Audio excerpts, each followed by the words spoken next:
¿Cómo están? Bienvenidos a el primer debate de pensiones de esta campaña presidencial. Habría que ser extraterrestre para no saber que una de las preocupaciones fundamentales de los chilenos es el futuro en materia de pensiones, las jubilaciones en el momento de la vejez. Esa es una preocupación que se viene notando entre los chilenos desde hace ya muchos años y es una de las razones principales por las que la Cámara Chileno-Norteamericana de Comercio ha organizado este debate. El programa de hoy va a tener este formato. Al principio vamos a conversar con 3 expertos en opinión pública, en la ciudadanía, en la preocupación de la gente para dar el contexto, saber desde qué manera la población chilena está mirando el debate sobre las pensiones que su élite política da. Y segundo, vamos a tener a los representantes de los 4 comandos principales, según las encuestas de opinión pública, para que nos expliquen cuáles son los principales parámetros de su propuesta en materia de pensiones, cuáles son las diferencias, por cierto, entre ellos, para producir un debate y una conversación que ojalá sea clarificadora respecto de las posibilidades, de las certezas y también de las interrogantes en materia de pensiones para el futuro. Todo esto es organizado por AmCham, la Cámara Chileno-Norteamericana de Comercio, AmCham Chile, que lleva presente muchísimos años en nuestro país como representante también, de alguna manera, del principal inversor en materia de inversión extranjera en nuestro país, que es Estados Unidos, con sobre 40.000 millones de dólares en inversión en Chile. AmCham se preocupa precisamente no solo de los negocios, sino del buen ambiente y las buenas prácticas en esa materia. Y por eso, entre otras cosas, ha organizado este debate precisamente para contribuir a la profundización de la conversación en materia de pensiones y a la información para todos quienes tenemos que tomar una decisión en los próximos 40 días, el próximo 21 de noviembre, la elección de primera vuelta presidencial y también en las elecciones parlamentarias. Para introducir este programa, la conversación de hoy, los dejo con la gerenta general de AmCham Chile, Paula Esteves. Paula. Muchas gracias, Iván. Muy buenas tardes a los socios que nos acompañan el día de hoy. Sean muy bienvenidos a este encuentro que hemos organizado con el objetivo de dialogar y compartir diversas visiones en torno al sistema de pensiones, que es un pilar fundamental para nuestros socios y los colaboradores de AmCham. Como representantes de la mayor inversión extranjera en el país y también de empresas chilenas que invierten en los Estados Unidos, valoramos instancias de diálogo como la que hoy nos convoca, porque son fiel reflejo de los valores que compartimos con Estados Unidos. Quisiera destacar que la relación entre ambos países va más allá de lo comercial, ampliándose al intercambio de buenas prácticas, también en temas de diversidad e inclusión, transferencia de tecnología e innovación y contribuyendo desde diversos ámbitos al desarrollo integral del país. Hoy nos encontramos a pocas semanas de una importante elección presidencial, instancia en la que juntos debemos mirar hacia el futuro para colaborar en la construcción de un sistema de previsión social de largo plazo, en beneficio de las personas. Y este encuentro espera contribuir a este propósito, una instancia donde a través de 2 paneles de conversación abordaremos la mirada ciudadana y las propuestas de 4 candidatos presidenciales en torno a un objetivo común: mejorar las pensiones de las chilenas y los chilenos. Muchas gracias a todos nuevamente. Iván, adelante. Paula, muchas gracias. Vamos a dar inicio a la primera de las conversaciones, la que yo les decía trata de darle un contexto. ¿De qué manera la población de Chile mira esta discusión sobre las pensiones? Lo vamos a hablar con Cristian Valdivieso, director de Criteria. Cristian, muchísimas gracias por estar con nosotros. Gracias. Con Juan Pablo Luna, profesor titular de la Escuela de Gobierno e Instituto de Ciencia Política de la Católica. Juan Pablo, muchísimas gracias por estar con nosotros. Y con Marcela Ríos, representante del PNUD en Chile y doctora en Ciencia Política. Marcela, muchísimas gracias por estar con nosotros. Gracias por la invitación. Hablemos primero, yo decía en la introducción del programa, decía que hace muchos años que esto es una materia de preocupación. ¿Desde cuándo vienen percibiendo ustedes que las pensiones son un tema principal, protagónico en la preocupación de los chilenos? Marcela. Bueno, mira, nosotros desde el PNUD hemos venido monitoreando de distintas formas, en los distintos informes, el tema de las percepciones de los ciudadanos y ciudadanas sobre la vejez. Está muy vinculado esto con las esperanzas que hay de bienestar, ¿no? Y nosotros vemos que desde principio o hacia finales de los 90, principios de los 2000, el tema de una preocupación de las personas por el futuro está muy instalado. Una percepción... O sea, estamos hablando de hace más de 20 años. Más de 20 años, de hecho hace 25 años que en nuestros informes podemos mostrar, digamos, con datos y el análisis que los chilenos y las chilenas sentían que tenían, la vejez era en algún sentido percibida como un futuro de pobreza. Y eso con vaivenes se ha mantenido bastante estable, una sensación de inseguridad respecto del futuro, de precariedad, una preocupación de todas las familias respecto de cómo resolver. Con altos y bajos, pero más o menos estable, este es un tema que ha estado instalado en el imaginario de las personas hace mucho tiempo. ¿Y hace crisis en algún momento, Cristian? Midiéndolo, pensando en las encuestas, digamos. No, o sea, yo creo que efectivamente esto tiene mucha data, mucha preocupación, pero empieza a notarse con mucha más fuerza a partir del, te diría yo, del 2015, donde se instala dentro de las 2 o 3 principales preocupaciones que tiene la ciudadanía, y eso coincide de alguna manera cuando empiezan a salir muchos jubilados ya con el nuevo sistema de pensiones. Hay un momento coincidente ahí donde además aumenta la crisis, aumenta la sensación de imposibilidad de sostener la vida con las pensiones que vienen, y se transforma esto también en un problema que ya deja de ser solo problema de los jubilados para transformarse en un problema sistémico del ecosistema familiar completo. Es decir, no hay nadie en las familias que no tenga algún tema con las pensiones. Es decir, o los jubilados o los hijos de los jubilados que tienen que sostener a los jubilados o los nietos de los jubilados. O sea, es un problema sistémico y se instala con mucha fuerza.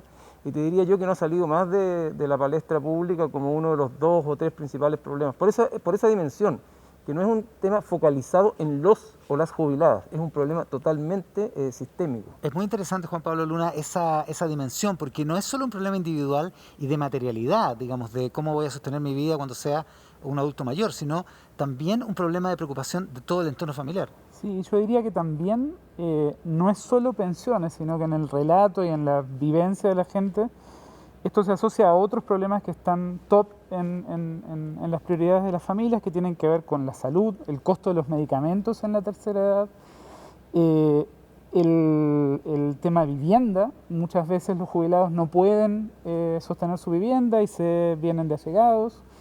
Eventualmente prestan servicios de cuidado a las familias, entonces también hay un complejo de problemas sociales. O sea, llegar a la vejez le provoca a la familia dificultades de distintas perspectivas, digamos. Exacto, y no es un problema. Nosotros en las encuestas y en las mediciones medimos problemas particulares, pero cuando hablamos con la gente este problema aparece asociado a problemáticas de salud, de vivienda, de cuidado. ¿Quién cuida a los adultos mayores, por ejemplo? Y en ese sentido dirías que desde el punto de vista simbólico, esto es importante también porque pone en duda el relato de la movilidad social. Yo creo que le genera a las familias y digamos, junto con otros factores, digamos, que tienen que ver con cómo se vive la movilidad social y la promesa de movilidad social, contribuye mucho a la vulnerabilidad de las familias, ¿no? Hay familias que sienten que pueden estar bien, pero se jubilan, se enferman, tienen una deuda educativa que no pueden pagar, una deuda hipotecaria que no pueden pagar, y esa movilidad social lograda eventualmente se vuelve muy frágil en la experiencia cotidiana de las familias. Eso provoca mucha frustración con el sistema, con el modelo, con cómo está organizada la sociedad, Marcela. Yo creo que, mira, acá hemos visto hace mucho tiempo que quizás hace 20 años lo que había era además un profundo desconocimiento de cómo funcionaba el sistema de pensiones.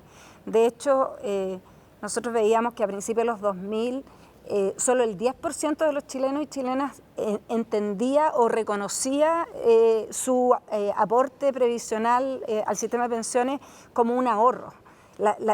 No había una percepción de que esto era un ahorro individual. Por lo tanto, que era una plata propia. No. Entonces era esto, y por eso ha sido que ha costado tanto que el sistema pueda incorporar a los independientes, digamos. ¿Por qué ha habido tanta resistencia para incorporar a los independientes? Porque el sistema, las personas no lo perciben como un ahorro, no perciben como que esos recursos eran suyos. Lo perciben como un impuesto. Sino que me los sacan. Entonces, claro, cuando tú les preguntabas por qué se habían ingresado al sistema, las razones tenían que ver con que me obligó el empleador, no me quedó otra, etcétera, digamos. Entonces, esa falta de información y también la convicción, digamos, de que las pensiones iban a ser malas, que no alcanzaba. De hecho, en algún momento, hace 15 años atrás, nosotros preguntábamos y casi el 65% de las personas pensaba que las jubilaciones no alcanzaban para vivir.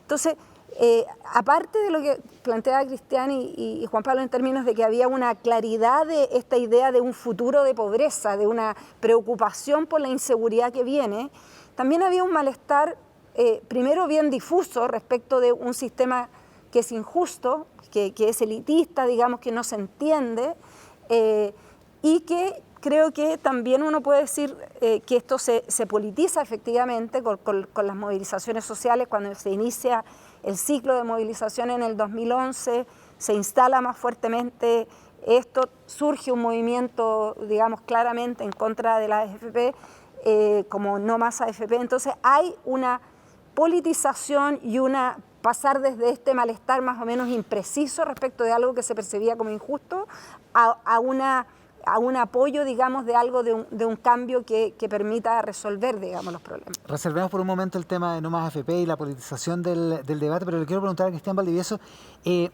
seguramente los retiros de fondos provisionales han provocado un cambio de percepción en eso que describe Marcela Ríos, en términos de que la gente ahora sí entiende y percibe que los fondos son propios, ¿no? Claro, hoy día el juicio es que los fondos son propios y que eso está bastante instalado como un consenso de la sociedad, algo que fue creciendo sistemáticamente conforme se iban produciendo los retiros, porque la gente comprobó que efectivamente los fondos eran propios y también de alguna manera revalidó o validó, si se quiere, la importancia de la capitalización individual, porque efectivamente la plata estaba y la plata era propia de los trabajadores, y eso es un tema que se instaló con harta fuerza. Ahora, yo diría que ya que estamos en un debate sobre pensiones en relación a la próxima elección presidencial, hay pocos consensos súper estables o súper amplios en la sociedad respecto al sistema de pensiones. Yo creo que no es que haya en la sociedad hoy día un sistema de pensiones idealizado o perfecto. Yo creo que estamos llenos de contradicciones, de preguntas, de dudas y de muy poca certeza. Ahora, si hay una certeza bien instalada en la sociedad es que las pensiones hoy día no alcanzan y claro, que lo que la gente quiere son mejores pensiones. O sea que tenemos un problema. Eso es el gran problema y eso está instaladísimo y parece un poco baladí, pero eso se instaló efectivamente cuando la gente comprobó que las pensiones finalmente no iban a ser un 75% del sueldo que tenían, sino que iban a ser bastante menos por una parte y por otra, que eran crecientemente menos que los sueldos en un país donde los sueldos son bajos. Entonces eso instala un problema per se.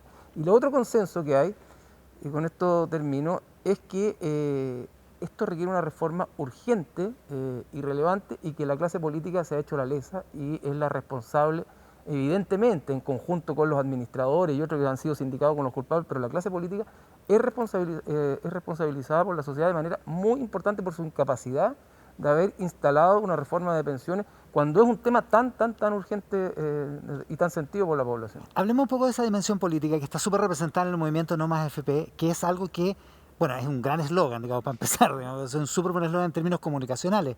Pero la pregunta es, ¿la gente cree, Juan Pablo, que el problema son las AFP y que No Más AFP soluciona todo o hace un análisis más sofisticado?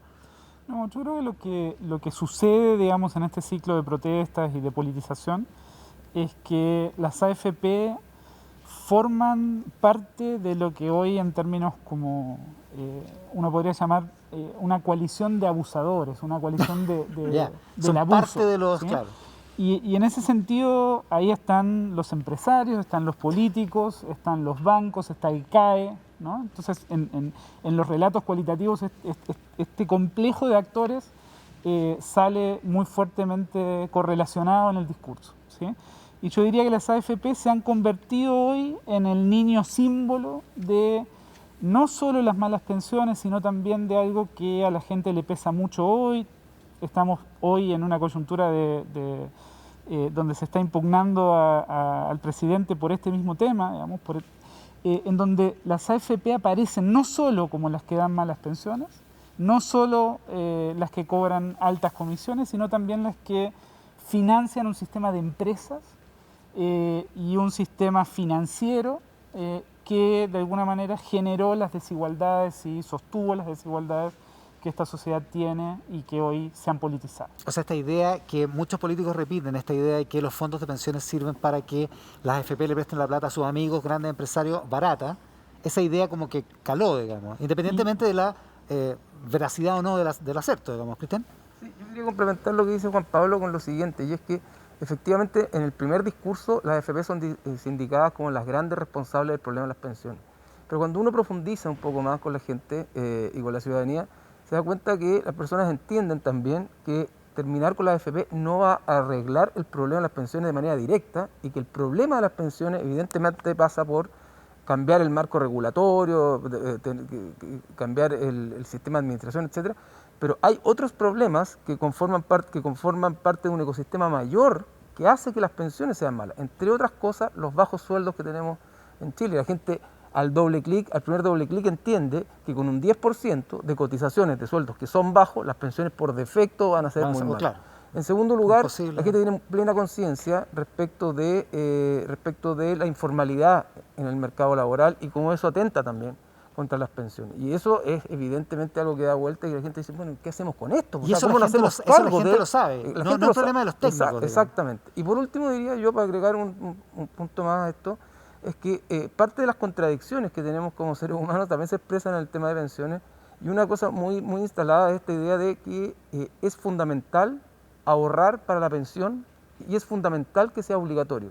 Pero al mismo tiempo todos tenemos una buena razón para querer gastarnos la plata en el presente. Es decir, hay una contradicción que nos habita a todos. La gente quiere y sabe que es importante ahorrar y que debe ser obligatorio, pero al mismo tiempo siempre encuentra o tiene una buena razón, sea por necesidades materiales inmediatas o porque yo puedo hacer una mejor inversión, claro, o yo podría invertirlo en otro lugar. Entonces hay también ciertas conciencias o ideas instaladas. O sea, cuando la gente hace un retiro de fondos, como los primeros 3, lo hace racionalmente, no es frívolo. Y en ese sentido. Efectivamente, y eso incluso está estudiado desde mucho antes que empezaban los retiros, que la gente hubiera querido sacar toda su plata y siempre tenía una buena idea en qué invertirla. Siempre tenía una buena idea en qué invertirla. Sí, yo creo que acá efectivamente hay que salir un poco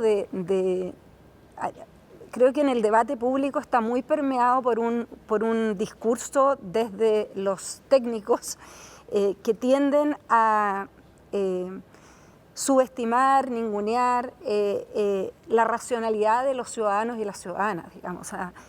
Además, efectivamente, cuando tú tienes un ingreso familiar de 500.000 pesos, como es el promedio, digamos, de una gran cantidad, de más de la mitad de los hogares del país, efectivamente no tienes el lujo de ahorrar, porque en realidad en ese contexto, cuando tú tienes 2 niños o si tienes un adolescente que quiere estudiar después de salir del liceo, digamos, como familia, la inversión hoy día no es solo una inversión para comprarse el plasma en el supermercado, digamos, y que como se ha caracterizado un poco, y cuando vemos los datos de inversión, vemos que efectivamente la gente paga deuda, paga la universidad de los niños, pero también cuando tú tienes un sistema de pensiones que está deslegitimado ante los ojos de los ciudadanos y ciudadanas y que no es percibido como que te va a asegurar la vejez, muchas personas piensan que pueden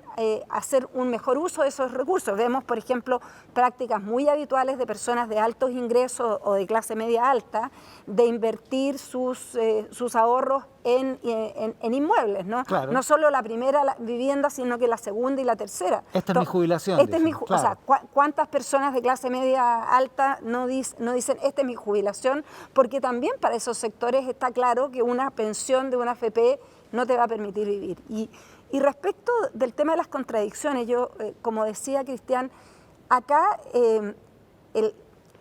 el modelo, digamos, de seguridad social ha estado basado en una lógica de individualización que va acompañada con un proceso de individualización también en la sociedad, donde lo que se ha dicho a las personas es cada uno se tiene que arreglar por sus propias medios, ¿no? Claro. O sea, cada uno elige el colegio de sus hijos, cada uno se ocupa de sus viejos, cada uno se ocupa de cuidar a los niños, cada uno se ocupa de juntar plata para comprarse la casa y por lo tanto hay también ahí obviamente se instala masivamente un pensamiento común, colectivo, de que yo necesito resolver mis problemas propios y por lo tanto, si bien las personas al mismo tiempo quieren seguridad y hay una demanda de mayor seguridad y protección social, también está muy instalada esta idea de que al final del día yo resuelvo cómo me las arreglo. Entonces,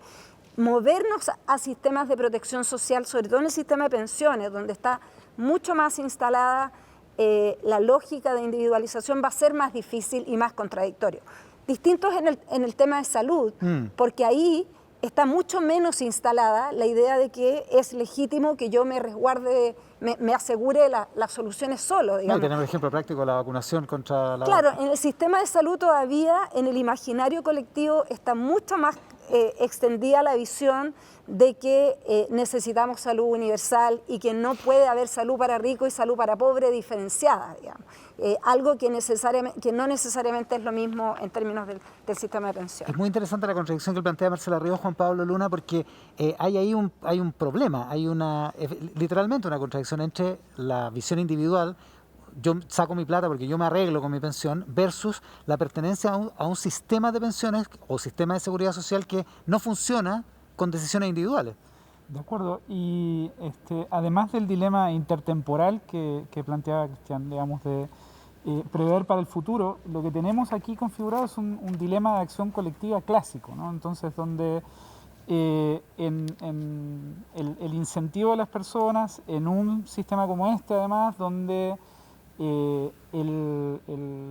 hay muy pocos bienes públicos, muy pocos bienes colectivos, ¿sí? en esta sociedad, la gente está muy acostumbrada y desconfía mucho de las soluciones públicas, desconfía mucho de los pocos bienes públicos que tenemos, y por tanto tiene todos los incentivos para digamos, desalinearse del bien colectivo y salvarse en clave individual, ¿no? Entonces, yo creo que parte, digamos, del problema que tenemos es que hay una fuerte contradicción en lo que tiene que ver con el diseño de política pública que necesitamos para solucionar el tema de pensiones y la política que puede hacer que ese diseño eventualmente que ambos ámbitos se alineen, ¿no? La buena política pública y una política que haga esto posible en términos sociales. Y en eso estamos, y esa es la razón por la cual hemos pasado tanto tiempo discutiendo soluciones técnicas que no dialogan con lo que está pasando en la sociedad, lo que la gente siente respecto al sistema de pensiones, y por tanto no traccionan el capital político suficiente para avanzar con la reforma. ¿Hay otra contradicción posible? Esto es una pregunta hipotética, Cristian Valdivieso. ¿Hay otra contradicción posible entre la empresa privada y el Estado como entidades capaces de proveer de pensiones? Estoy hablando solo en el sistema de pensiones. Bueno, yo creo que estamos llenos de estas subjetividades contradictorias que son súper recurrentes. Y evidentemente uno es esta apología, o sea, esta idealización de la solidaridad como tema. O sea, cuando uno hace estudios respecto del ser chileno, ¿no? De cómo somos los chilenos y las chilenas, la solidaridad parece súper instalada como un valor así transversal, masivo, y que todos compartimos. Pero cuando vamos a hablar de pronto respecto de si estamos dispuestos a compartir nuestras capitalizaciones para diluirlas en un fondo colectivo, aparecen ahí, a ver, un momentito, muchas veces te dice la gente, porque está instalada también el valor de la capitalización individual, porque la gente ha visto que la plata está, ha visto que su esfuerzo rinde, y desde esa perspectiva va a costar instalar un modelo que sea 100% solidario, y no sé si se va a chocar con una cierta cultura que hay, y si tiene sentido desde esa perspectiva. Los choques culturales son importantes, son relevantes. Y otra contradicción o subjetividad que da vuelta a harto es esto de, como las pensiones o el sistema ha estado articulado sobre la base de administradoras privadas, entonces aparece, ¿verdad?, la epifanía del Estado, que el Estado lo haga todo, y el Estado es el que va a solucionar el problema. Pero ahí tenemos otra contradicción, porque cuando le decimos a la gente, ok, entonces, ¿y si pasa todo al Estado? ¿Usted estaría dispuesto a que el Estado administre todo? Y ahí dice, es que a mí me gustaría tener libertad de elección. Y me gustaría, un poco tu pregunta, poder elegir si son AFP, son administradores privados, o poder elegir el Estado. Y por eso durante tantos años, cuando uno hacía encuestas, salía con unos números disparados la idea de una AFP estatal, que era la idea de instalar que el Estado pudiera dar una alternativa a los privados. Entonces, Esa es otra contradicción o otra subjetividad contradictoria de la cual una reforma va a tener que hacerse cargo, porque irse contra, ¿verdad?, o en choques culturales hace difícil instalar un nuevo sistema. Somos gente compleja, Juan Pablo Luna. Respecto a esta dicotomía Estado-mercado, yo creo que nosotros desde las élites, desde los argumentos técnicos, muchas veces pensamos en términos de más Estado o más mercado, ¿sí? Y cuando uno habla con la gente, digamos, sectores populares, sectores medios, tanto el Estado como el mercado son problemas, ¿no? Y hay una interacción problemática también con el Estado, ¿no? Y hay una impugnación al Estado y al contacto que la gente tiene con el Estado, con el tramiteo, con el apitutamiento, entonces, de alguna manera, la demanda acá es por mejor Estado y mejor mercado, no por más de uno o menos de otro, ¿no? Y en ese mejor Estado también entra, digamos, en términos más elaborados, una noción en la cual el Estado sea capaz de regular mejor y de ponerle coto al abuso de las empresas o al abuso de las AFP, pero también da un muy maltrato en muchos casos en la interacción entre las personas y el Estado, ¿no? Entonces, de nuevo, yo creo que tenemos, digamos, muchas veces un debate técnico que sobresimplifica y de alguna manera exagera demandas que en la sociedad están mucho más mezcladas, que son mucho menos nítidas y que requieren, por tanto, una elaboración no solo de diagnóstico, sino de las soluciones que de alguna manera evada esa simplificación y logre eventualmente avanzar en múltiples esferas. Digamos, claro, es difícil construir a partir de eslogans. Y esta es una pregunta para los tres, porque me pregunto, desde la gente, no desde la opinión de ustedes como personas individuales, sino que desde lo que leen ustedes en la gente, esto evidentemente es una solución, como dice Juan Pablo Luna, compleja en el tema de pensiones. ¿Qué puede definir el tipo de solución? Porque el tipo de sistema responde a un tipo de meta. Lo que define esa solución es el monto de las pensiones, o sea, la solución práctica de las jubilaciones, la naturaleza del sistema nuevo, si es estatal, si es privado, si en fin, o la propiedad de los fondos, si son míos, si son del colectivo, en fin. ¿Qué será lo decisivo, en tu opinión, Marcela, desde el punto de vista de las personas?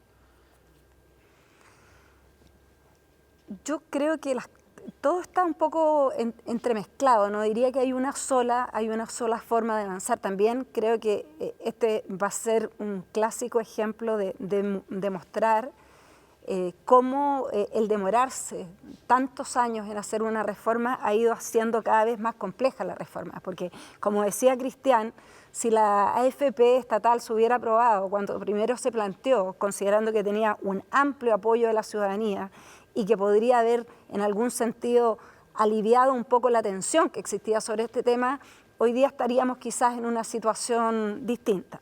Si no se hubieran aprobado todos los retiros, también estaríamos en una posición distinta, porque creo que este año ha complejizado enormemente y las discusiones técnicas que se estaban teniendo hace 2 años, 5 años, 10 años, hoy día se le han metido muchísimos más pelos a la sopa.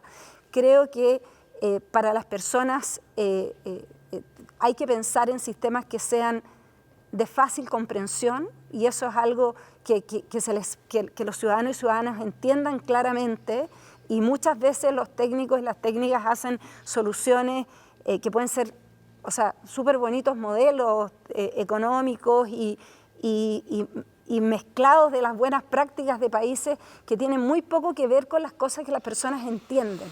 Entonces creo que hay que pensar en un sistema que pueda ser de una comprensión relativamente sencilla, y también creo que a las personas necesitamos avanzar a mayor protección social, con mayor solidaridad, y eso es algo que es, a menos que se quiera cargar todo el peso de la extensión de vida, de las brechas de género de las que no hemos hablado, pero es una dimensión muy importante del problema que tenemos, de la longevidad, a menos que queramos cargar todo el peso de los problemas producidos por un sistema que no funciona al financiamiento público vía impuestos regulares, digamos, que es la única como alternativa aparentemente, si tú no quieres intervenir el sistema de pensiones de manera significativa, ¿cómo te haces cargo de estos problemas? Entonces, la única manera es a través. Entonces, creo que acá va a tener que pesar de distintas formas. Sí creo que hay una parte importante de la sociedad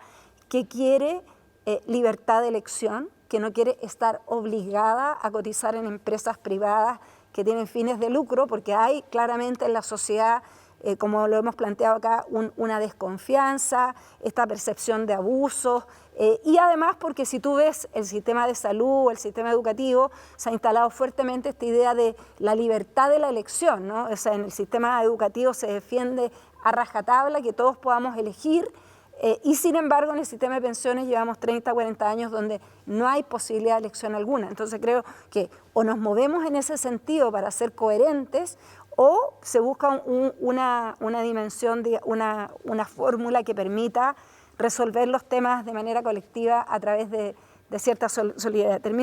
Yo creo que sí hay en estas contradicciones, esta idea de que los fondos son míos y que no quiero que me los toquen, pero también hay un apoyo y una comprensión que hay ciertos objetivos que requieren solidaridad, como por ejemplo disminuir las brechas de género, como por ejemplo hacernos cargo del rol reproductivo que las mujeres siguen jugando y cómo se compensa socialmente que las mujeres se queden cuidando a los niños, que cuiden a los ancianos a través del sistema de pensiones. La pensión básica solidaria hace algo de eso y hoy día estamos en una mejor situación que antes, pero ese tema yo creo que ha ganado Esa mucho. es una noción que tú dices que está clara, digamos. Sí, la gente la tiene clara. Yo creo que lo tiene claro y yo creo que hoy día, producto también de la movilización y de la politización, digamos, de la desigualdad de género y del movimiento feminista, también hay más claridad de la importancia en socializar los sistemas de cuidado, que no pueden ser solo responsabilidad de las familias y que en realidad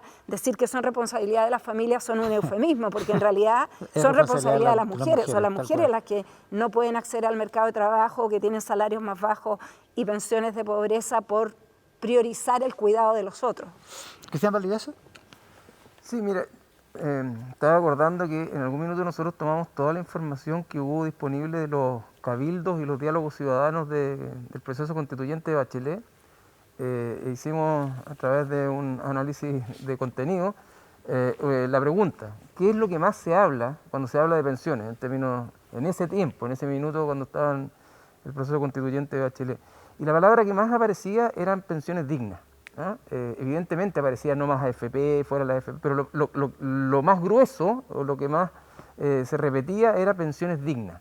Y yo creo que ahí hay un tema muy político, que es que tenemos que concordar como sociedad qué vamos a entender por una pensión digna. Porque claro, ¿es la materialidad, el monto o es otra cosa? Exactamente. Entonces yo creo que lo que hay de fondo es el monto de la pensión y que ésta resulte socialmente entendida como algo digno, ¿ah? Y debajo de eso, o por sobre eso, también está la expectativa muy instalada de que haya una pensión básica universal, que sea un piso de seguridad que tengan todos los ciudadanos, ¿ah? Un piso necesario que, digamos, va a llegar al final de mi vida, en una vida que nunca sabemos cómo va a terminar, lo que hemos aprendido en este tiempo aún más, es que lo que vivimos son puras incertidumbres, pero que en este final de vida al menos voy a tener un piso, y que sobre ese piso todos podamos, a través de nuestro esfuerzo, de nuestro ahorro, o como podamos, ¿verdad?, ir mejorando ese piso.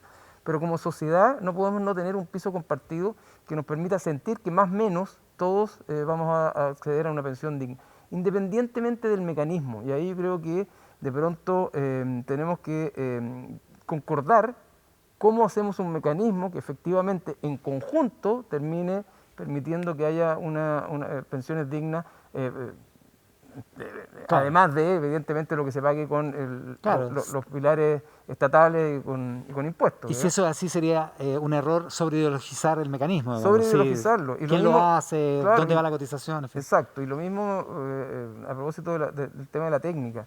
Hay otra contradicción también que es interesante que afecta a esto y cierro con esto, que es que los chilenos y las chilenas sabemos que la esperanza de vida está subiendo y que vamos a morir más viejos, en promedio, ¿eh? Si es que no llega de nuevo una pandemia, pero claro, más letal que esto. No, pero en promedio seguro. Pensamos en eso. Claro, pero al mismo tiempo no queremos subir la edad de la jubilación. Yo creo que ahí hay algo importante que mirar, qué hay detrás de esta subjetividad de no querer seguir, de no querer subir la edad de jubilación, cuando además la gente quiere mantenerse activa, ¿no? Claro. Yo creo que ahí hay algo que darle vuelta, cómo se le paga a los adultos mayores, por qué bajan los sueldos, etcétera, que hace que como que haya una reticencia importante, que no es llegar y decir, vamos a subir la edad de la jubilación, pero tampoco es hacerse los lesos, porque efectivamente estamos viviendo más. El problema es casi aritmético. Juan Pablo Luna. Sí, yo creo que, yo diría, no son los mecanismos, son más bien los resultados. Para entender los resultados a mí me resulta útil pensar en un concepto de estudioso, digamos, fundamental de los sistemas de protección social. Él dice, bueno, los sistemas de protección social se evalúan de acuerdo a cuánto decomodifican a las personas, ¿no? El mercado nos comodifica, nos hace un commodity. Cuánto de mi bienestar depende de cómo me va en el mercado, de cuánto heredé de mi familia, de la suerte que tuve en la vida, y cuánto depende de tener un mínimo garantizado acceso a bienes sociales, ¿no? Y yo creo que el desafío está en pensar no solo un sistema de pensiones, sino un sistema de cuidado que decomodifique un poquito más la suerte de las personas. Que las personas en Chile no dependa la pensión que tiene, la salud que tiene, la educación que tiene, del barrio donde nació, de lo que hicieron sus papás, del apellido que tiene, del color de piel que tiene, del género que tiene. Y creo que ahí está, digamos, de alguna manera el santo grial, ¿no? Y que pasa por ahí. Y me parece que en términos políticos hay dos cuestiones que son importantes para hacer esto eventualmente funcional y eventualmente posible. Uno tiene que ver con las expectativas de la gente, eso tiene que ver con eventualmente tener liderazgo político que tenga legitimidad suficiente para hacer esta transición. Pero lo otro tiene que ver también con convencer a el sector empresarial, por ejemplo, ¿sí? Que tiene sentido y que es razonable garantizar ciertos mínimos sociales que permitan eventualmente tener una sociedad más sana, donde las reglas de mercado, por ejemplo, se puedan institucionalizar y puedan eventualmente funcionar mejor los mercados también, en torno a pisos de legitimidad que vienen de la dignidad de las personas, que hoy Chile no tiene, ¿no? Entonces, esto no es de alguna manera un cambio de sistema o no estamos pensando en Venezuela o en Cuba o en Corea del Norte, ¿no? Estamos pensando en modos de hacer funcionar los mercados y de montar sobre esos mercados y sobre incentivos que permitan crecer económicamente, sistemas que de alguna manera ecualicen un poquito más las perspectivas que la gente tiene en su vida. Y respecto y termino con esto, las expectativas ciudadanas, yo creo que, y coincido acá con lo que decía Cristiana, a mí me parece que al hablar con la gente y con gente que tiene vidas muy sufridas, las expectativas no son radicales, ¿no? Son pisos de dignidad, ¿no? Pero esos pisos de dignidad son fundamentales también para que los mercados funcionen, ¿no? Y para que la política funcione mejor también. No es nada fácil, no es nada es más bien complejo, pero bueno, sirve toda esta conversación como un insumo fabuloso para el siguiente panel donde vamos a tener a los representantes de los 4 comandos principales en LISA en la elección presidencial del 21 de noviembre. Marcela Ríos, Juan Pablo Luna, Cristian Valdivieso, muchísimas gracias por acompañarnos hoy día. Gracias. Ya lo decía, en el siguiente bloque vamos a tener a los representantes de los 4 candidatos presidenciales que van adelante en las encuestas para hablar sobre su diseño de un sistema de pensiones futuro, sobre las diferencias entre ellos y también eventualmente las coincidencias entre ellos. Pero antes de pasar a ese panel, les quiero invitar a este video que presenta AmCham Chile, que es organizador de este programa, porque con el objetivo de visibilizar los beneficios que ha traído la relación entre Chile y Estados Unidos, así como también el aporte de empresas estadounidenses en nuestro país, AmCham Chile lanzó este año la campaña Chile y Estados Unidos compartiendo valor. Y a través de esta iniciativa, colaboradores y miembros de las distintas comunidades cuentan su experiencia. Revisémoslo en el siguiente video. Vivimos en un periodo único en la historia, donde la sociedad ha sido desafiada a repensar la manera de relacionarse, demostrando que la colaboración entre las personas, las comunidades, las instituciones y el sector privado nos permitirá avanzar hacia un futuro más próspero. En AmCham promovemos una mirada de hacer empresa, en la cual el éxito de las compañías se traduce en la generación de valor para toda la sociedad y es el resultado de un actuar que pone en primer lugar las mejores prácticas que promueven diversidad e inclusión, inversión social, sustentabilidad, economía digital y emprendimiento. La relación entre Chile y Estados Unidos se basa en valores compartidos como la democracia, la libertad y el respeto por los derechos humanos. Ambos países han generado fuertes lazos que van más allá de lo comercial, ampliándose al intercambio de tecnología, ciencia, educación y cultura. Hoy comienza una nueva era de esta relación. Desde AmCham queremos ser un agente de cambio de la forma de hacer empresa y junto a nuestros socios contribuir de manera concreta en el camino de Chile hacia un desarrollo del que todas las personas se sientan parte. Chile y Estados Unidos, compartiendo valor. En la segunda parte de nuestro programa de hoy vamos a tener el primer debate en profundidad de pensiones, exclusivamente de pensiones, con los encargados programáticos de esa área en cada una de las 4 candidaturas principales de esta competencia presidencial 2021, las 4 que en todas las encuestas están en la parte de arriba de las preferencias de la gente. Les presento a quienes van a participar de este debate, les agradezco mucho su presencia: Claudia Sangüesa por el comando de Gabriel Boric, Patricio Rojas por el comando de Sebastián Sichel, Cecilia Cifuentes por el comando de José Antonio Kast y Guillermo Larraín por el comando de Yasna Proboste. Guillermo, su primera intervención como miembro del comando de Yasna Proboste. Exactamente. Así que les agradezco muchísimo a los 4 que estén acá y vamos a partir, vamos por el bife, como dicen. En una explicación breve, como nos sirve como introducción, ¿cómo es el sistema de pensiones que están proponiendo sus candidatos? Claudia Sangüesa. Ya, nosotros partimos de la base de 3 objetivos, digamos. Uno, que necesitamos aumentar las pensiones hoy día y en el futuro, ¿sí?, que son insuficientes. 2, necesitamos una nueva institucionalidad sin AFPs en el pilar contributivo del sistema. Y por último, necesitamos materializar el derecho a la seguridad social, que hoy día en la actual Constitución está establecido el derecho, pero creemos que el sistema de capitalización individual no materializa ese derecho. Entonces nos imaginamos en régimen, y aquí hay que distinguir, porque una cosa es hablar del régimen y otra es de la transición ahí. En régimen nos imaginamos un sistema de seguridad social, donde existen contribuciones a la seguridad social, ¿cierto?, en el pilar contributivo, donde existe un pilar no contributivo, que es una pensión base igual para todos, universal, y sobre esa base vienen los beneficios del pilar contributivo, y esos beneficios dependen de lo que se ha contribuido durante la vida activa. Entonces son lo que se llaman sistemas de contribución definida, no de beneficio definido, de contribución definida. Entonces se van juntando, ¿cierto?, las contribuciones de las personas en cuentas previsionales que adquieren una rentabilidad de los ahorros. Entonces consideramos parte de los beneficios, los ahorros de las personas, y parte de los beneficios también las contribuciones a la seguridad social, que aumenta por una rentabilidad que tiene que ver con el crecimiento de los salarios, ¿sí? Y estos son los beneficios que se suman a esto, y un pilar de ahorro voluntario, ¿sí?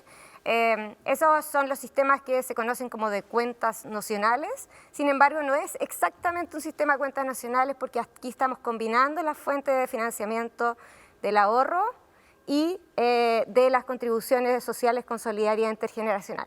La idea es que haya seguridad social en el sentido hoy día, 2 personas en Chile que han contribuido exactamente lo mismo durante su vida activa tienen una pensión que podría ser distinta por varios motivos. Primero, hay un tema de género. Las tablas no son unisex, cosa que está prohibido, por ejemplo, en la Unión Europea. Y segundo, las rentabilidades podrían ser distintas dependiendo de dónde pusiste el ahorro. Y por último, hay un tema que tiene que ver con la suerte muchas veces. Hay generaciones que les ha tocado un buen una buena rentabilidad, ¿cierto? Una buena economía. Claro. Y hay otras generaciones que les toca una pandemia, les toca una crisis financiera, y entonces quisiéramos que haya un mecanismo en el sistema para redistribuir ese riesgo entre generaciones, ¿sí? Y entre género también, cosa de que lleguemos a la edad de jubilación y dos personas que han contribuido exactamente lo mismo tengan el derecho a una misma pensión. Ya, quedan un montón de dudas, por supuesto, de quién la administra, cómo administra, en fin, y vamos a ir viéndolo durante el desarrollo de esta conversación. Patricio Rojas, que es jefe económico del programa Sebastián Sichel, ¿cómo es el sistema de pensiones de acuerdo al programa de Sebastián Sichel?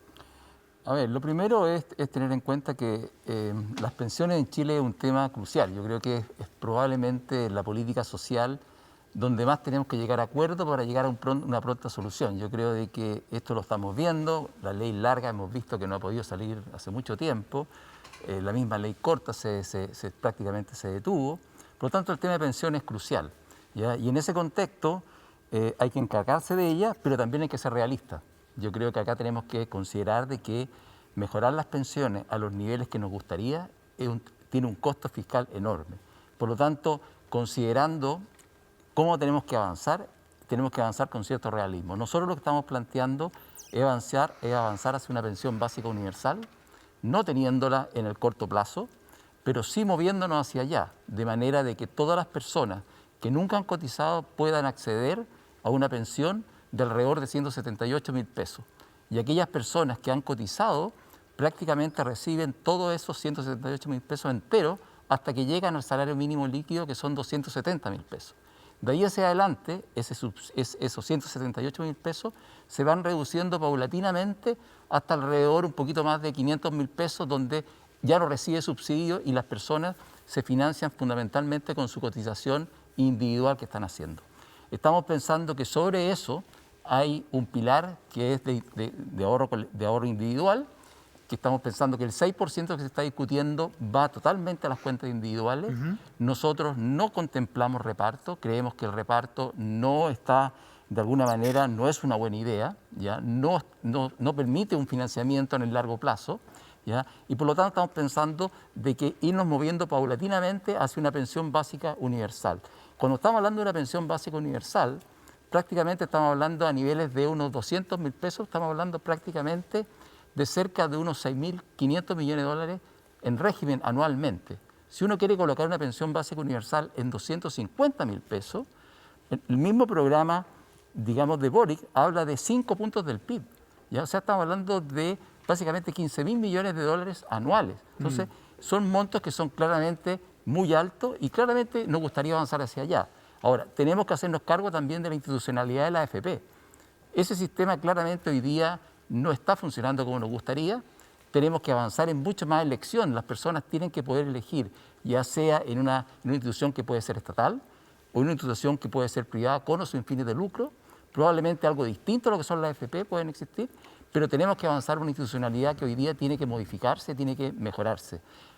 Pensamos nosotros que también tiene que haber mucho más competencia, sobre todo en el costo de las comisiones. Las comisiones tienen que de alguna manera considerar unos costos que sean relevantes con el manejo que se hace de los activos, ¿ya? Y por lo tanto ese es un tema que también hay que moverse. Pero te repito que nosotros tenemos dos temas principales. Toda la cotización individual adicional va a las cuentas individuales. Reparto no estamos considerando y avanzar mucho más en el pilar solidario a través de avanzar hacia una pensión básica universal. Tenemos que profundizar después en la institucionalidad de las AFP, cómo siguen existiendo o si no siguen existiendo, en fin. Guillermo Larraín. Bueno, muchas gracias Exactamente, muchas gracias por la invitación. Y lo primero que nosotros planteamos es que tiene que haber un incremento muy rápido y sustancial en las pensiones. Como se ha dicho acá, el tema de las pensiones es de los temas sociales más álgidos, más importantes, y por lo tanto avanzar rápido en subir las pensiones nos parece que es importante. Pero hay tres otras cosas que me parece relevantes respecto a lo que está pasando hoy día en el país. Lo primero y que se dijo en el panel anterior, es que es necesario reducir la incertidumbre con la cual viven las personas. Y para eso necesitamos descomodificar, lo dijo Juan Pablo Luna, necesitamos descomodificar la forma como las personas enfrentan el último tramo de su vida. Y por último, nos parece que también es muy importante tener un sistema que sea simple, un sistema que para la ciudadanía, por su simpleza, le parezca que puede creer en ese sistema. Entonces, lo que voy a explicar es un sistema que es bastante simple y parte con una pensión básica universal en 225.000 pesos, que efectivamente, tal como lo planteaba Patricio, es un piso a partir del cual las personas que tengan ahorro individual le agregan pensión. La diferencia es que nosotros no ponemos un techo, cosa que sí pone la candidatura de Sebastián Sichel. Nosotros no ponemos techo, decimos que esto suba todo lo que sea necesario, todo lo que la persona haya podido acumular. Esto tiene un costo fiscal que es importante, efectivamente, del orden del 3,2% del producto, pero eso se financia en parte porque este sistema nuevo va a reabsorber, va a absorber todo el sistema el pilar solidario actual, y a lo cual hay que agregarle en el margen aproximadamente un 1,5% del producto en términos de gasto, y van a ser financiamiento permanente, después podemos volver. Estamos pensando que es esencial subir la cotización. Hoy día la cotización es 10% de cuenta individual. Nosotros decimos que tiene que ser en un plazo de unos 10 años, pasar al 18%, un 8% de cargo del empleador, porque nosotros creemos en un sistema mixto y además tripartito, donde sean los trabajadores, donde sean los empleadores y sean el Estado el que esté participando activamente en este sistema.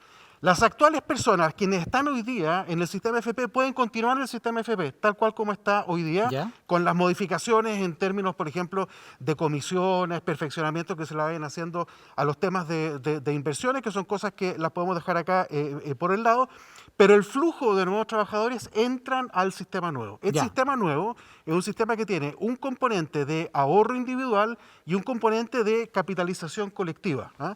Y eso, el peso relativo de cada uno de ellos, creemos que tiene que ser manejado con más flexibilidad que lo hemos hecho hasta ahora, ¿eh? Una cosa que nos parece que es asombrosa es que todos los países del mundo, me ha tocado trabajar en muchos de ellos, van haciendo regularmente lo que se llama reformas paramétricas. Y estos parámetros tenemos que... Cada cierta cantidad de años. Cada ciertos años no se van mucho, revisando, digamos, en función de lo que esté pasando en la sociedad, en la economía, etc. Entonces nos parece importante entonces que haya un componente de administración colectiva, un componente de administración individual. Ese componente de capitalización colectiva es una forma de sistema de reparto con cuentas nocionales y que por lo tanto hay que explicarlo bien. No es tan simple, pero se puede hacer. Y eso lo que permite es nuevamente entregarle a la ciudadanía grados de certeza mayor que los que tiene hoy día respecto de lo que va a ser su pensión. Y todo esto gestionado por una nueva institucionalidad que nosotros creemos que tiene que tener un nivel de independencia respecto de los gobiernos de turno altísima, al nivel del Banco Central. Y por lo tanto, que sea esa entidad la que vaya modificando los parámetros de acuerdo a las necesidades objetivas de la población, más allá de los intereses de corto plazo que puedan existir en la lucha política que están marcando. Solo una duda, antes de pasar a Cecilia Cifuentes. La gente que se queda en el sistema antiguo, el sistema hoy de AFP, actual, sí. ¿Se beneficia también de la pensión básica universal? Se pueden beneficiar, sí, por supuesto, se benefician de la pensión básica universal actual y quienes quieran se pueden pasar al sistema nuevo o se quedan en el sistema FP tal. Entonces reciben pensión, alguien que se queda recibe pensión básica universal pensión más básica el ahorro universal, individual. Efectivamente, para subir las pensiones en el corto plazo. Creemos que esto se puede hacer y dejar implementado en un plazo bastante breve, en torno a los 6 meses. Cecilia Cifuentes, en la campaña de José Antonio Kast, ¿qué propone Kast en materia de pensiones? Mira, hay elementos comunes en general en esto y eso yo creo que es una buena noticia porque claramente yo creo que este es un tema en el que va a haber que construir acuerdos y a mí me gustaría partir en esto de analizar la causa del problema que tenemos en las pensiones, que al final es algo bueno que le ha pasado a la humanidad en los últimos 30 o 40 años y es que vivimos más tiempo, vivimos más tiempo y esa es una realidad que además cada vez que pasa más tiempo y aumenta más la expectativa de vida. Y creo que al mundo político aquí le ha faltado de alguna manera decirle la verdad a las personas, porque si uno plantea que vamos a vivir más tiempo, pero ahorramos lo mismo y jubilamos a la misma edad, eso significa que vamos a ser más pobres. No queda otra. Porque hay que dividir ese stock en más meses. Hay que dividir el mismo ahorro en muchos más meses y por lo tanto eso por sí solo lleva a menores pensiones. Entonces si uno dice, a ver, la causa del problema es algo bueno y es que vivimos más. Pero si vivimos más y no queremos ser más pobres, no queda otra salida que necesitamos trabajar por más tiempo y necesitamos ahorrar más en una combinación de esas dos cosas. Esto es puro sentido común. No hay ninguna otra forma de resolver el problema al final, porque uno no puede plantear, mira, todos van a ahorrar lo mismo, van a trabajar lo mismo, pero el 1% más rico se va a hacer cargo de esa... No da, simplemente no da. Entonces, esa idea de que esto lo vamos a financiar con impuestos no da. Entonces, ¿cuáles son los pilares de lo que nosotros proponemos en materia de pensiones? Y yo creo que aquí tenemos un consenso más o menos amplio en que hay que apuntar a una pensión básica universal. Y a mí esto me gusta por dos elementos, y creo que la pensión básica universal tiene que ser un mínimo que asegure la línea de pobreza. Primero porque o sea, permite, los 178.000 de hoy. claro, permite un elemento que plantea Guillermo, con el que estoy muy de acuerdo, que es que darle mayor certeza a las personas respecto a su futura situación. Entonces una pensión Eso básica... para todos, independientemente si contribuyeron o no al sistema. Para todos, pareja. Entonces, para las personas es muy simple decir, a ver, yo tengo este piso asegurado, pero considero que es poco, tengo que contribuir a un sistema. Entonces, en ese sentido es un sistema simple, es más transparente para las personas. Efectivamente, como decía Patricio, tiene un costo fiscal. Yo creo que esto uno lo puede ir haciendo gradual. A lo mejor partir por la idea de esta pensión básica universal de cuarta edad, que es una alternativa que se ha puesto sobre la mesa y en la cual me tocó participar, y que no solo mejora las pensiones a partir de la cuarta edad, permite una mejora en las pensiones instantáneas. ¿Y sobre la base de capitalización individual en las AFP? No, esto es en la parte solidaria. No, perdón, el sistema... No, la pensión básica de cuarta edad también tiene la lógica de una pensión básica universal, pero que el Estado la empieza a pagar a partir de lo que se llama la cuarta edad, que es alrededor de los 85 años, también con un piso mínimo en el fondo, pero como hay recursos que se liberan, porque ya no tengo que destinar recursos para esa cuarta edad, permito una mejora en las pensiones ahora. Eso es una alternativa. Y respecto a la parte contributiva, yo estoy de acuerdo con Patricio. Yo no pondría reparto. Aquí siempre me ha parecido en esto que hay una inconsistencia respecto a cuando uno habla de sostenibilidad, y en general todos apoyan la sostenibilidad cuando se habla de medio ambiente, pero cuando hablamos de las pensiones se olvida, el sistema de reparto tiene un problema con la demografía muy serio, y en ese sentido esto tiene que ser vía capitalización.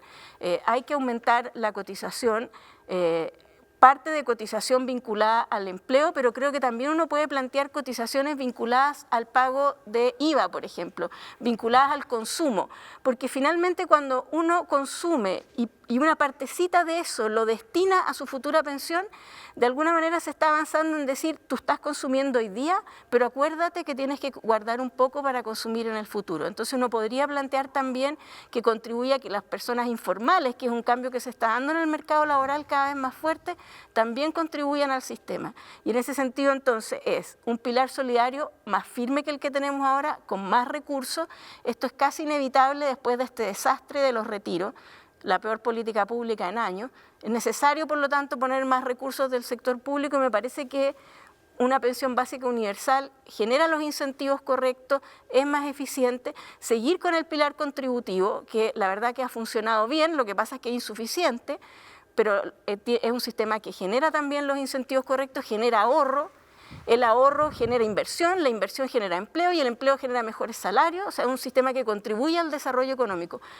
Y pensar en otras alternativas de cotización, como podrían ser vía consumo o otras alternativas. Ya, les propongo una segunda parte de esta conversación, y yo les voy a poner algunos temas para que vayamos respondiendo un poco más corto, más preciso, pero además donde ustedes puedan preguntarse y contradecirse en la medida que lo consideren necesario. Claudia, el stock actual, lo que hay ahora en los fondos previsionales, que está dividido en cuentas individuales, no se estatiza, ha dicho Gabriel Boric. En general todos los candidatos han dicho que no se estatiza, no se nacionaliza, siguen siendo propiedad de los trabajadores. Pero, ¿qué pasa? ¿Cómo se administran? ¿Dónde se administran? ¿Con qué costo? ¿Con qué comisión? En fin. Sí, en ese sentido coincidimos bastante con Guillermo en lo planteado, en el sentido de que el stock se respeta en lo que está hoy día, que es la propiedad privada sobre ese saldo, ¿cierto? Pero el flujo entra al nuevo sistema. Entonces, ¿qué pasa con ese stock? El flujo de incluso de los actuales trabajadores, digamos. De todos. Ya, sí, porque Guillermo lo plantea para los trabajadores que ingresan al sistema, ¿no? Los trabajadores que ingresan. ¿A los que primero firman un contrato o a los actuales trabajadores? Ah, ya. Ahí En eso hay una ahí diferencia. obligatorio. O sea, Ya. la primera vez que te inscribiste en algún Sí. mecanismo Los otros pueden de optar. cotización, Los otros pueden optar, pero es obligatorio solo para el trabajador nuevo. Para trabajar en el Se Ya, refiere al nosotros 10% planteamos que todos empecemos a contribuir en el flujo al tiro al nuevo sistema Ya. y sobre el stock hay voluntariedad de moverlo hacia el nuevo sistema o dejarlo en las FP donde están hoy día. O sea, las FP seguirían existiendo en ese caso. En la transición sí, y de hecho en régimen también, probablemente en el rol que puedan tener en el ahorro previsional voluntario. No en el sistema contributivo obligatorio, no hay que cotizar. Queremos que la gente no sea obligada a cotizar en el sistema de AFP, porque en el fondo lo que está pasando hoy día es que la gente no quiere cotizar en este sistema, ¿sí?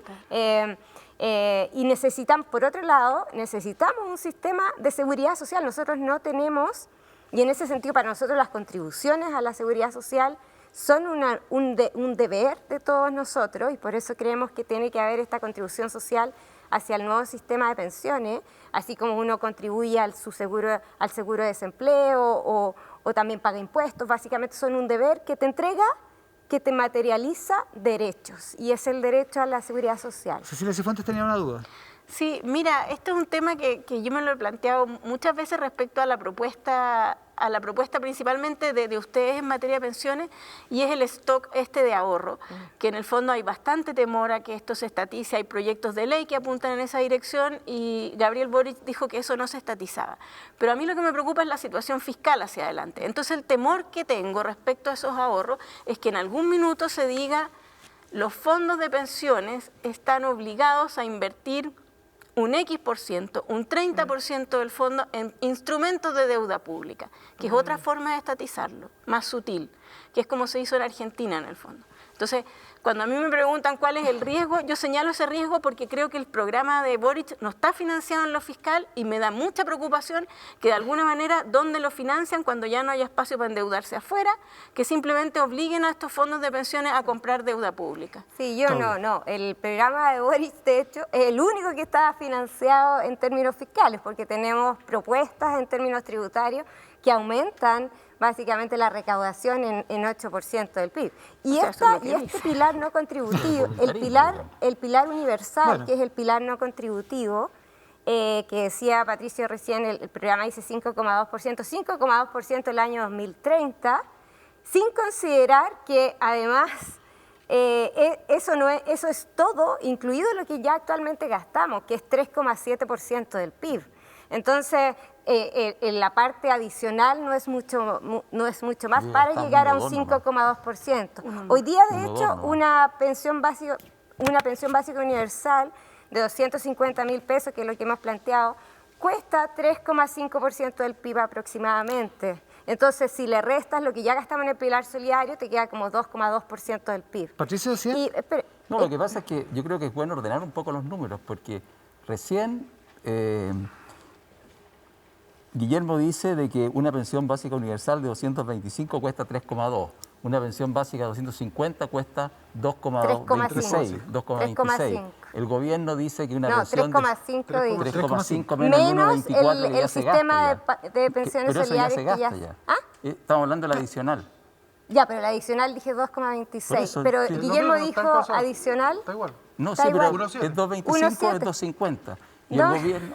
No, lo que Guillermo dijo es que cuesta 3,2 en total. El total. Hay que descontarle lo que ya se paga. Se financia en parte con el pilar solidario. Ojo que cualquiera de esos números crece en el tiempo. Pero es menor, te estoy diciendo, no hay contradicción. No sé si entiendo. Hoy día es ese número. Primero, más adelante yo creo que decir más. de que el programa se financia 8 puntos del PIB con una gran cantidad de cosas que se colocan, eso no significa estar financiado. Eso significa que es el deseo que ustedes tienen de que se puede financiar. Ya, pero les propongo que no entremos en esa materia porque ahí vamos a entrar en reforma tributaria y responsabilidad fiscal. Un punto especial que es importante hacerlo. Ella está diciendo que toda la que existe hoy día el stock que está en los fondos de pensiones es una cosa que no se va a tocar y se va a dejar a la voluntad de las personas si se quieren cambiar o no. Primer punto. Todo lo nuevo, que es el 10% que se está cotizando hoy día, más el 6% adicional, va todo al nuevo sistema. ¿Ya? Que es un sistema donde es propiedad colectiva. Y es un órgano autónomo. Déjame terminar. Autónomo del Estado, que me estaba preguntando.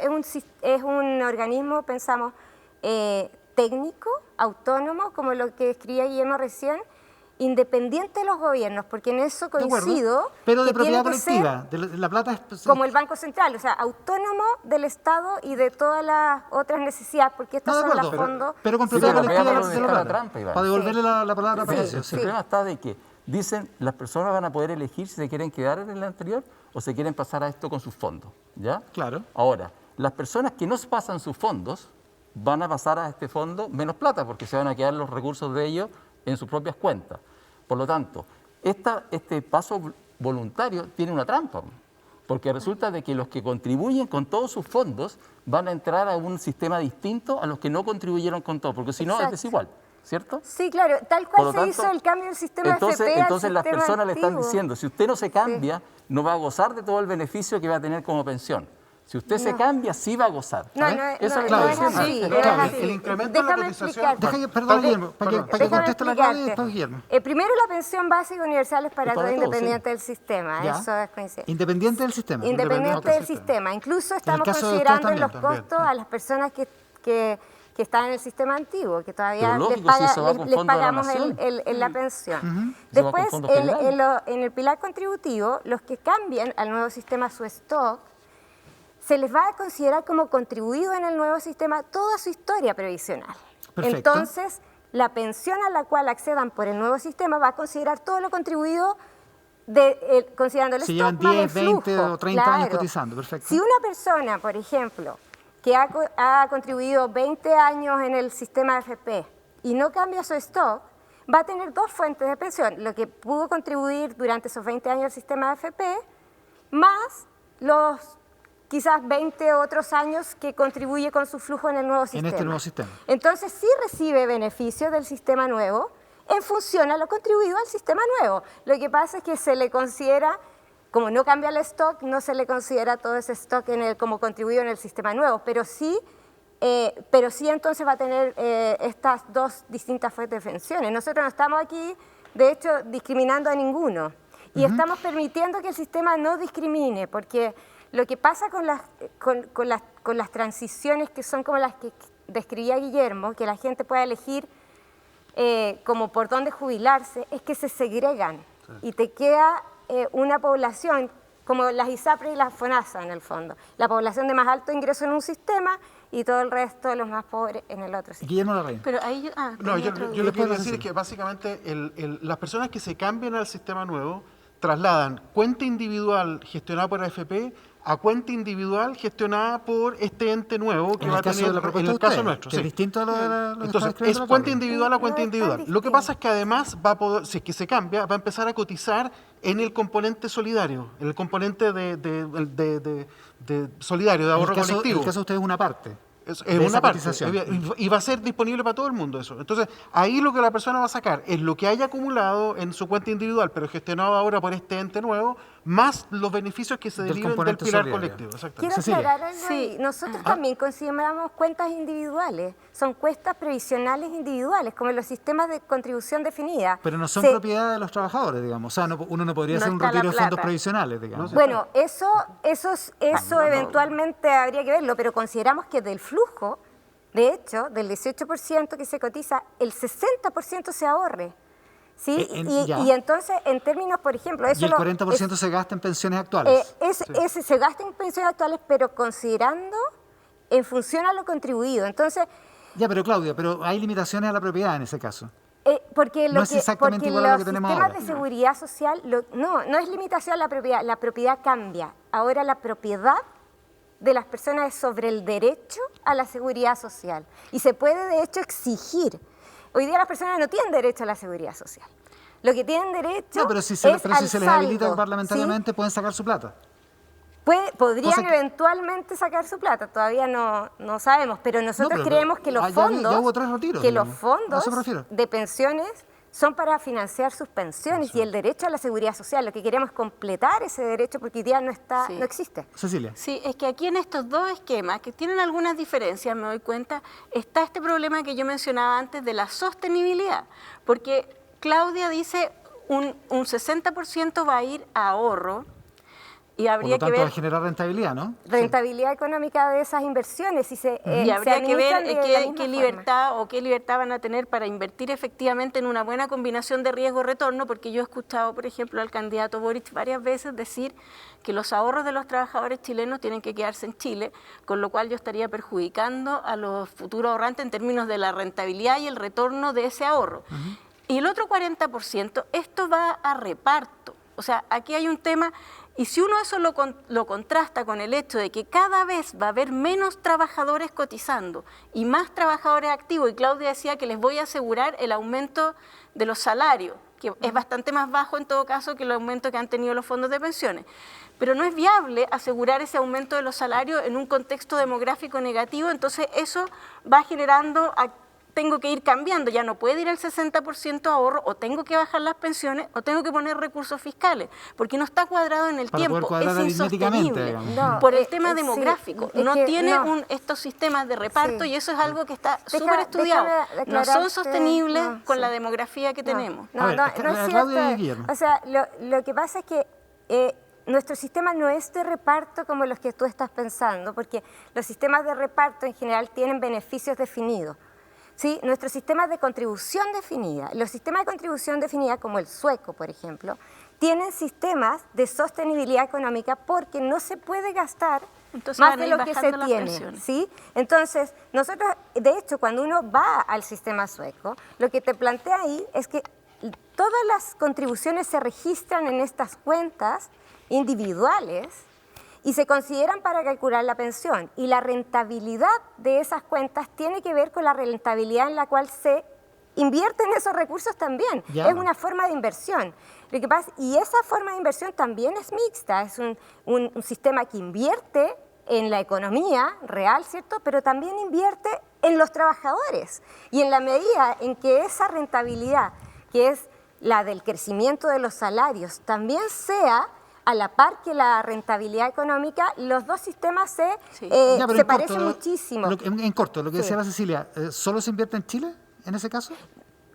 A ver, ese es lo que entiendo hemos dicho, es que se invierte en actividades que mejoren el bienestar de los ciudadanos que contribuyen a ese sistema. Hoy día no hay reglas de inversión, entonces podrían estarse invirtiendo esos recursos en empresas que no tienen ningún respeto por el medio ambiente, ni negocian colectivamente, ¿cierto? Hay que ver eso. Nosotros estamos estudiando mecanismos que hagan que esas inversiones realmente beneficien a los trabajadores y trabajadoras de Chile. Ahora, sí es cierto que hay una ordenanza de superdepensiones que ordena de alguna manera eso. Guillermo Larraín y después Patricio. A ver, no, mira, lo que quería decir es que el componente individual en el sistema nuevo, el componente individual va a estar invertido y va a estar obteniendo la rentabilidad que obtengan esas inversiones. Ajá. Habrá que ver, y ahí hay una ambigüedad que hay que zanjar, cómo se produce esa inversión. Yo soy partidario que esa inversión se delegue a través de licitaciones o cosas así, para minimizar los conflictos de interés que cualquier entidad, por mucho que sea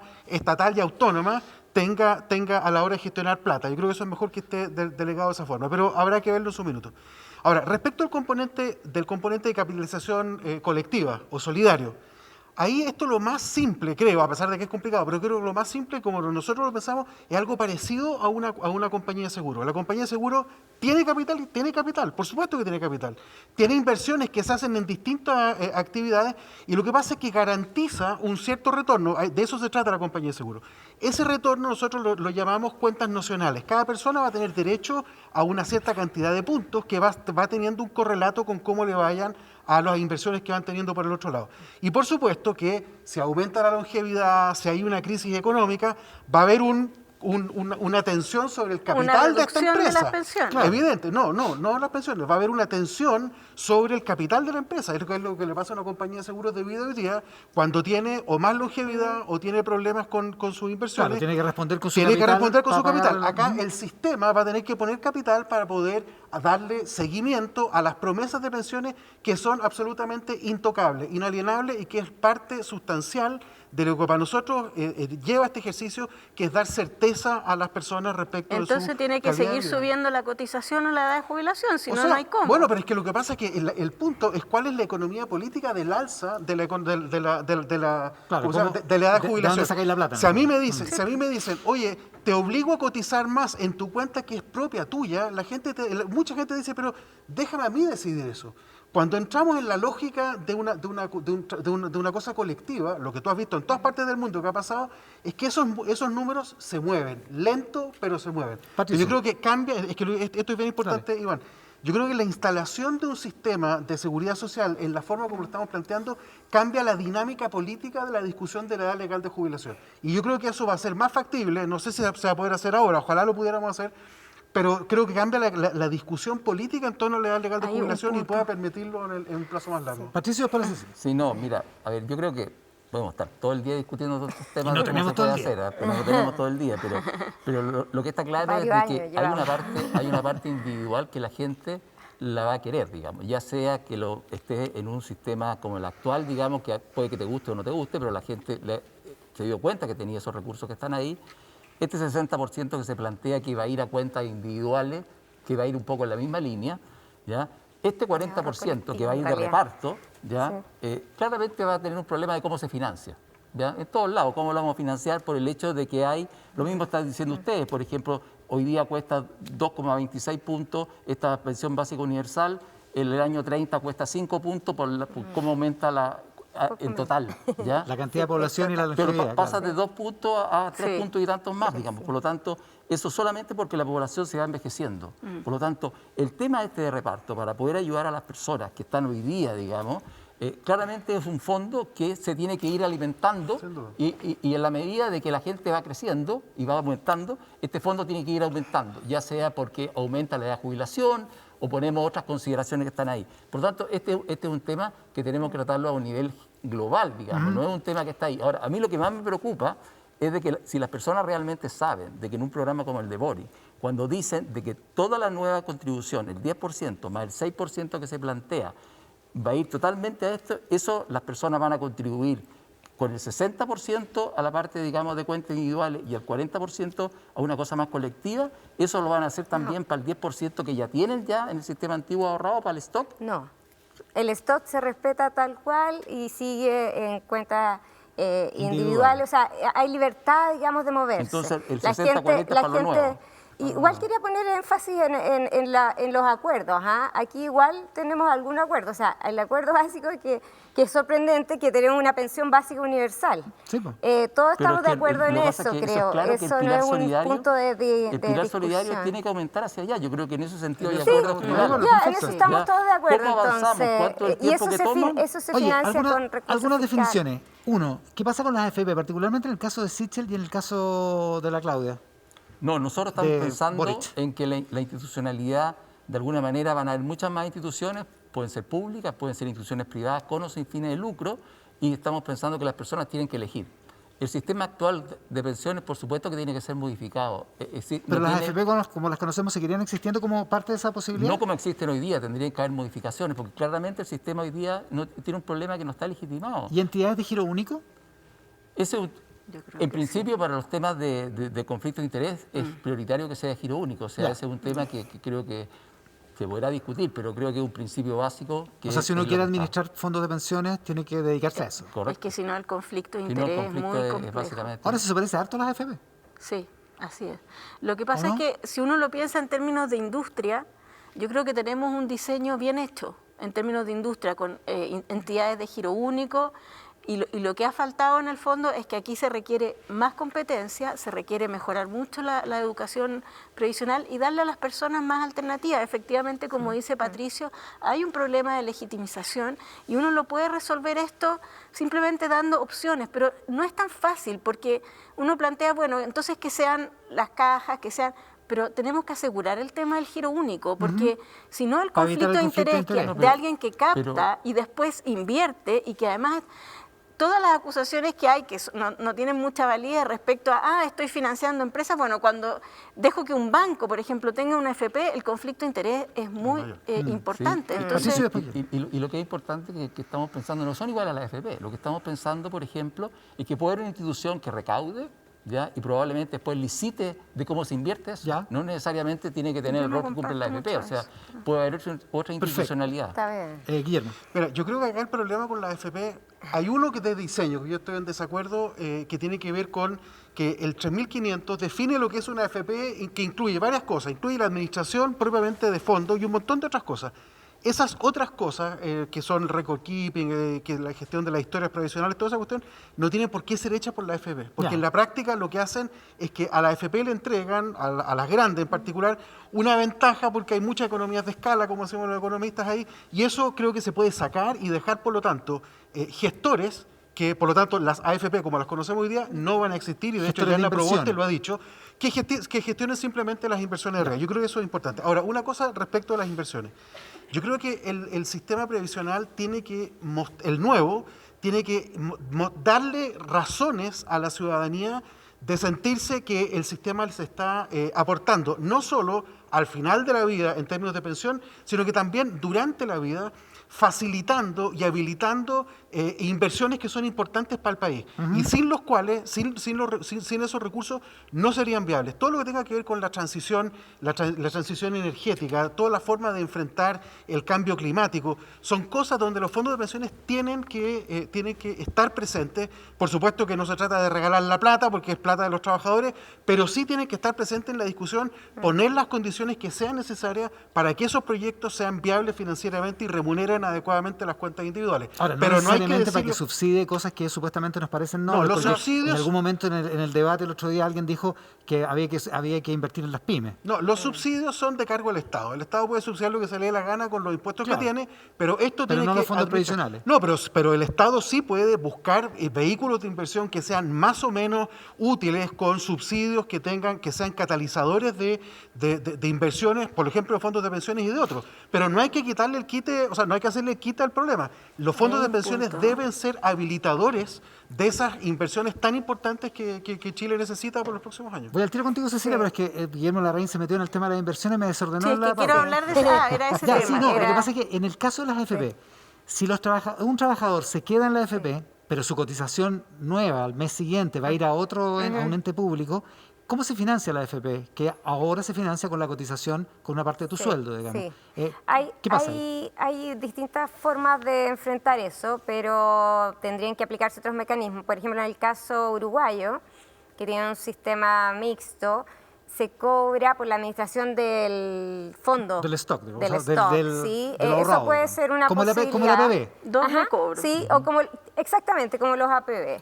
Eso podría ser una fórmula. Igual creemos que el sistema en su conjunto tiene que mejorar en términos de regulación, transparencia, dónde están invertidos realmente los fondos. Para ¿cierto? Los trabajadores que deciden quedarse. Exacto, son igual trabajadores que probablemente van a estar ahí hartos años, entonces igual hay que considerar algún tipo de regulación. Cecilia quería decir algo sobre las inversiones porque quiero cambiar de tema, dale. Sí, es que hay un punto que me parece que está quedando en el tintero respecto a crear este componente de reparto, que yo no comparto para nada, que es el tope imponible.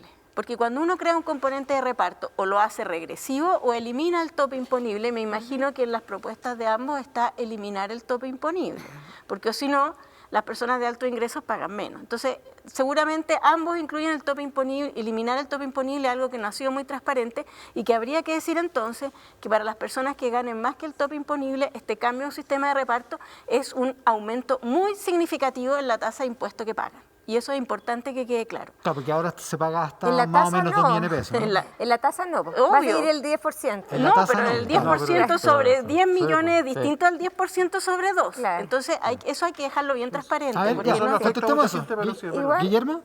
No, que tiene razón, Cecilia. Sí, o sea, yo creo que acá, mira, yo creo que tenemos que ir a un sistema que sea lo más universal posible. Creo que para que la seguridad social en realidad sea como el corazón de nuestro contrato social, tiene que ser universal. Y en ese sentido creo que tiene razón, tenemos que avanzar hacia un incremento en el mínimo imponible que me parece que es esencial. Ahora, eso uno lo puede graduar, uno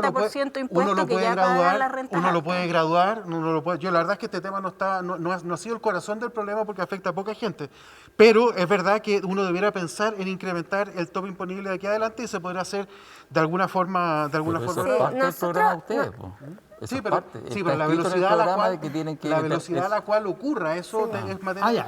Pero hay otro punto también, el tema de inversiones, que me gustaría... No, pero espérate un poco las inversiones. Claudia Sangüesa, para que contestemos el tema del tope imponible. No tenemos hoy día considerado eliminar el tope imponible, de hecho. Pero hay dos formas de financiar esto. ¿Sí? Los sistemas pueden tener tope o pueden ser como de carácter más universal con una tasa sin tope imponible. Igual el tope imponible, y en eso hay acuerdo en la Comisión Bravo también, tiene que ir aumentando porque está muy bajo, porque es una forma también de aumentar las pensiones.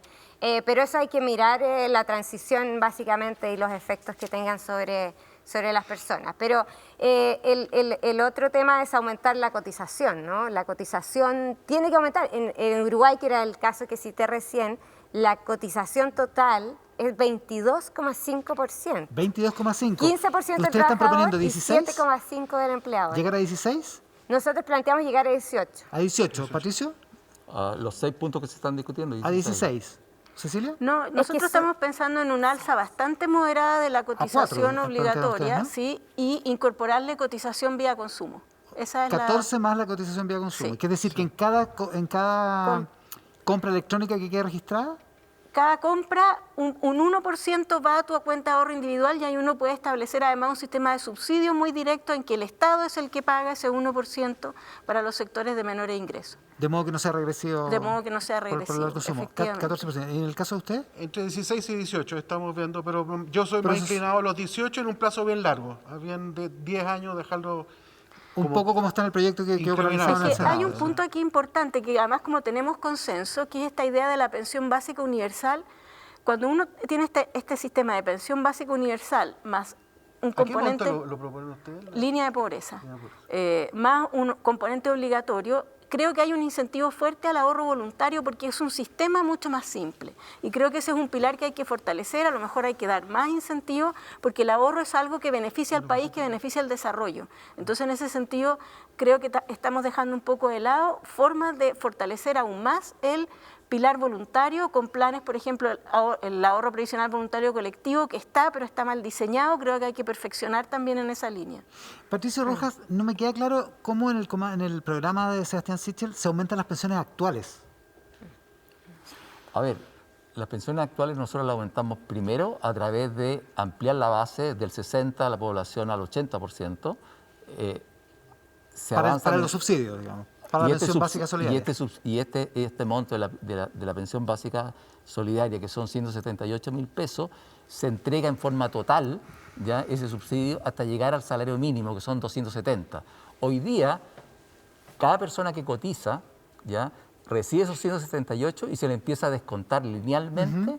Nosotros decimos, no le vamos a descontar nada a esas personas hasta que lleguen al salario mínimo. Que son 300. 270, salario mínimo líquido. Perfecto. Y de ahí se le empieza a descontar en forma lineal, igual como es ahora, se empieza a descontar. Por lo tanto, es parecido a la ley corta, ¿no? A la ley corta pensión. No, porque la ley corta no le daba todo el subsidio, empezaba a descontar. Por lo tanto, esto lo que hace es que se avanza hacia una pensión básica universal cercana a la línea de la pobreza, ¿ya? Pero no agarra todo, digamos, empieza a decrecer. Por lo tanto, la idea es ir avanzando. En la medida que hay más recursos, ir moviéndose a una pensión básica, ya sea de 200.000 pesos, 225, 250. La idea es ir avanzando hacia allá, dependiendo de los recursos que uno pueda recaudar en la transición. Pero esas son las pensiones que aumentarían, digamos. Esas son las pensiones que aumentarían porque todo el resto lo hacemos nosotros con cuenta individual. Sí, quería agregar un par de cosas importantes en realidad que había olvidado mencionar, que es el tema de los subsidios a los cuidados no remunerados, que nosotros también tenemos considerado eso. Creemos que y eso es por una perspectiva general que hay de género en el programa, que es como hay muchas personas que trabajan cuidando a otros hoy día y que, no son remuneradas y por lo tanto llegan a la vejez y básicamente su vida no ha valido nada en términos de lo que han contribuido a la sociedad. Entonces queremos reconocer ese trabajo, para eso necesitamos también subsidios y también los periodos de desempleo. O sea, esa gente no recibiría solo la pensión básica universal. No solamente la pensión básica universal, algo exactamente. Algo más que tiene que ver con reconocer eso que es también trabajo. Y eso es algo importante para nosotros, que es cuidados, no es... y no es para la mujer, es para las personas. Las personas, ¿sí? Que lo hagan. ¿Cecilia? Sí, es que ahí Claudia toca un tema bien interesante que tiene que ver, y como tú dices, no es solo para las mujeres, es un tema como de equidad de género. Y ahí nosotros tenemos una propuesta que plantea que cuando haya algún tipo de unión entre una pareja, coticen a un fondo común. Y eso recoge un poco el tema del cuidado. Cuando en una pareja la madre se queda en la casa por cuidar a los niños y el padre trabaja, la pregunta que yo hago es, ¿de quién es ese ahorro que está haciendo el padre en su cuenta individual? Es de los dos. En justicia es de los dos. Entonces lo que nosotros planteamos es que esto debería ir a un fondo común.